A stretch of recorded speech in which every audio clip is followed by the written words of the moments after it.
Girbeagly! The Locked Box.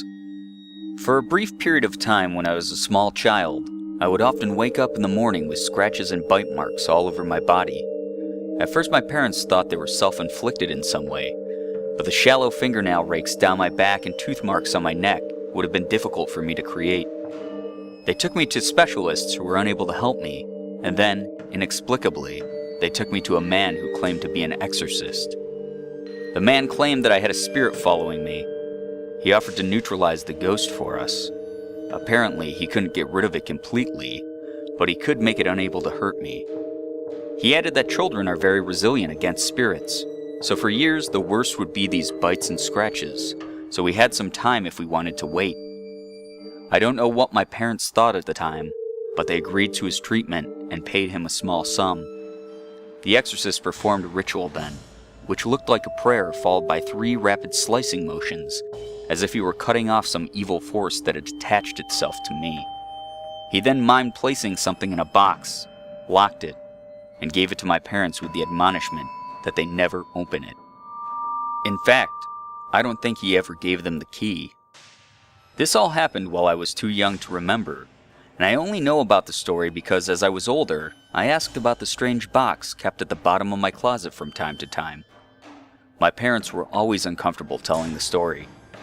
I guess they realized they got fleeced by a kook. But they did say that after that, the injuries stopped. We didn't really bring it up much, and truth be told, I forgot all about it until I saw the box again. Dad died a few years ago, and Mom stayed living in their old home.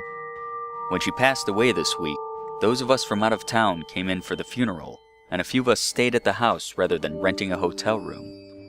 We spent shifts cleaning out the closets, trying to figure out what to do with all their accumulated stuff, when my brother-in-law and his young daughter came upon the box. He asked me about it and I laughed, thinking of the old story, and told him about it. "Creepy," he said. "You never had the key?" He shook the box, holding it up to his ear. "It sounds empty." "I always figured there was some charm or talisman inside, but maybe there's nothing." "We could find out," he offered.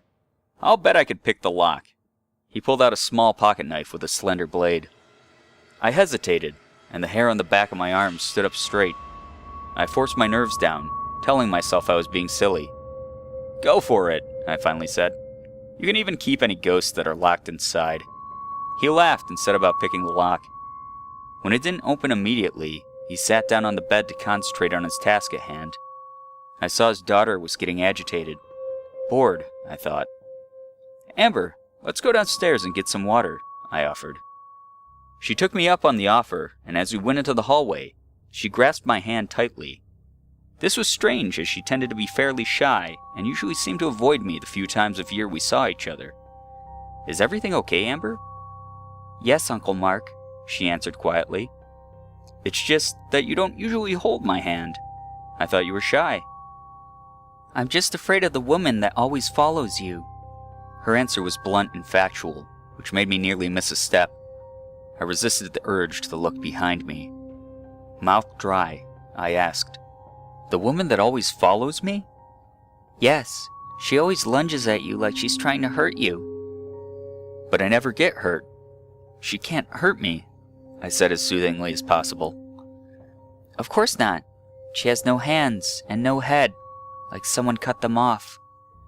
"That still sounds scary," I indulged, though I felt cold shivers tingling across my neck. "But you're with me now. Did you realize she can't hurt you too?" "No. I'm still afraid. But she stayed upstairs with Daddy." She seemed awfully interested in what was in that box.